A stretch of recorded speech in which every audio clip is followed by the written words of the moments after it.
¿Qué son los grupos de interés o stakeholders? ¿Cuántos deben de ser? ¿Son iguales en todas las empresas? ¿Cómo desarrollar y controlar las relaciones entre la empresa y los grupos de interés que afectan de manera positiva y negativa a la organización? Quédate con nosotros, esto es Responsabilidad Social con Tenedores.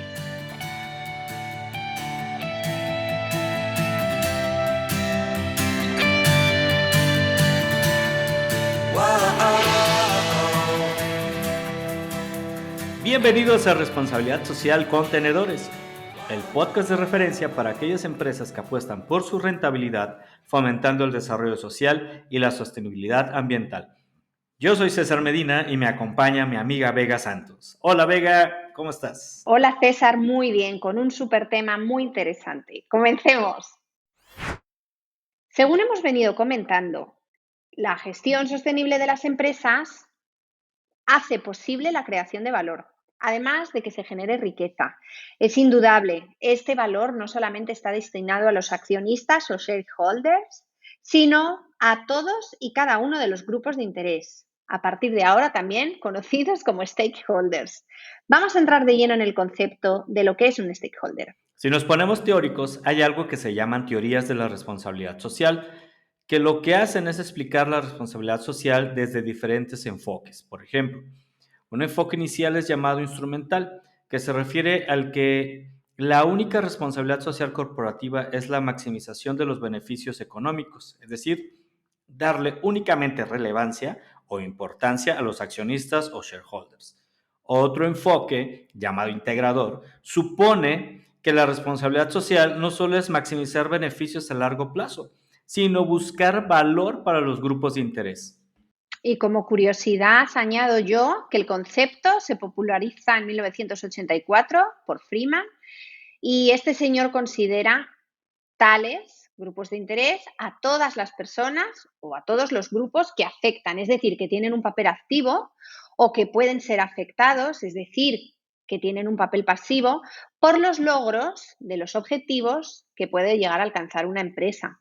La idea que queremos transmitir hoy con este podcast es que es esencial para toda empresa analizar a los grupos de interés, clasificar esa relación en función de que sea inevitable, necesaria o deseable. Claramente a la empresa le interesa mantener relaciones adecuadas, también con el fin de gestionar correctamente los riesgos que puedan venir inesperadamente. Por ejemplo, hay grupos cuya relación es inevitable, como son los trabajadores, otras cuya relación es necesaria, como es el caso de las comunidades locales, y otras que se pueden categorizar como deseables, como por ejemplo, los desempleados. El juego interesante en este caso es saber identificar todos los grupos y dónde se posiciona cada uno de ellos. Y con base en eso ya podemos trabajar tranquilísimamente una estrategia adecuada. Este es el motivo por el que o por el cual no todas las empresas tienen que trabajar de igual manera los grupos de interés. No todo es sota, caballo, rey o pescado para todos. Hay que trabajar y hay que proponer modelos ajustados a las necesidades de cada empresa. Además, cuando tú conoces a los grupos de interés y los clasificas, puedes establecer una comunicación más directa y fluida con ellos. Y vamos a dar un tip a nuestros oyentes. Cuando se tengan que enfrentar al apasionante momento de establecer los grupos de interés y comenzar a clarificarlos, les recomendamos generar una matriz. Sí, usar, por ejemplo, la matriz de interés, ¿no? La que nos dice sobre todo el grado de poder y el grado de interés de los stakeholders. Esta matriz está basada en el uso de dos atributos que describen el tipo de comunicación y las relaciones que se tienen que mantener con los stakeholders. Y tú puedes llegar a alcanzar este dato a través de preguntas que determinan la posición que tiene cada grupo de interés en la matriz. Por ejemplo, ¿qué tan interesados se muestran los stakeholders en imponer sus ideas en la toma de decisiones que afectan al desarrollo del proyecto? ¿Lo hacen intencionalmente? ¿No lo hacen? Hay otra matriz muy interesante. Esta te explica los pasos que tienes que seguir para identificarlos y conformarlos y además contenerlos. Lo primero es identificar a los stakeholders enfocándose en la persona y en el papel que desempeña más que en la organización a la que pertenece. Priorizar a los stakeholders a través de una matriz de análisis. Esta matriz está dividida en dos ejes, el eje de gestores y el eje de influyentes. Hay que comprender y gestionar a los stakeholders. Este paso implica considerar las actitudes de los stakeholders hacia el proyecto. Después, tenemos que plantearnos metas y definir los costos de análisis de los stakeholders. Y por último, la evaluación y revisión. Muy, muy, muy interesante lo que estás contando, porque a través de la implementación de los 5 pasos de análisis de esta matriz, se solicita a los participantes del proyecto que te llenen una tabla. Y hay otra súper buena, que es la que el Project Management Institute impulsa, en donde a los stakeholders se les identifica con base al tipo de influencia que tienen, es decir, positiva o negativa, y cómo la ejercen sobre el proyecto. Por ejemplo, si su impacto es positivo, negativo o neutral, y si ese impacto es positivo, negativo o neutral para el desempeño interno de la organización, para los propios clientes de esa empresa o para ambos. Está claro que saber identificar a los stakeholders es súper necesario, es indispensable para que las empresas puedan desarrollar estrategias efectivas. Un ejemplo que les podemos poner a los oyentes, realizar una entrevista para que se interesen, ¿no?, estos grupos de interés, e incluso grupos de discusión o talleres para que se sientan integrados. Todo esto se puede llevar a cabo sin generar una inversión considerable. Solamente es importante tomar en consideración que la estrategia que vamos a generar para cada stakeholder tiene que ser distinta, que requiere unos canales de comunicación determinados, unos mensajes, un control de la información, ¿no?, y unos tiempos adaptados a las necesidades y a las expectativas de cada uno de ellos. Y bueno, después tenemos que desarrollar el plan de comunicación y los informes de rendimiento. Para esta acción tienes que emplear toda la información que has compilado en lo que hemos estado explicando anteriormente. Hacer informes completos que reflejen la siguiente información: frecuencia con la que la empresa comunica sus actividades, quién es el encargado de difundir estos contenidos, relación entre departamentos y los canales escogidos para desarrollar esta comunicación, entre otras tantas cosas. Hay algunas empresas que tienen perfectamente definido el universo de grupos de interés que está orbitando en su mundo. Mira, un caso de alguien que lo tiene súper bien hecho es Iberdrola. Ellos lo que hicieron fue crear una gran base de datos que reflejaba todos los grupos de interés de la compañía, así como los asuntos materiales, los riesgos y las oportunidades.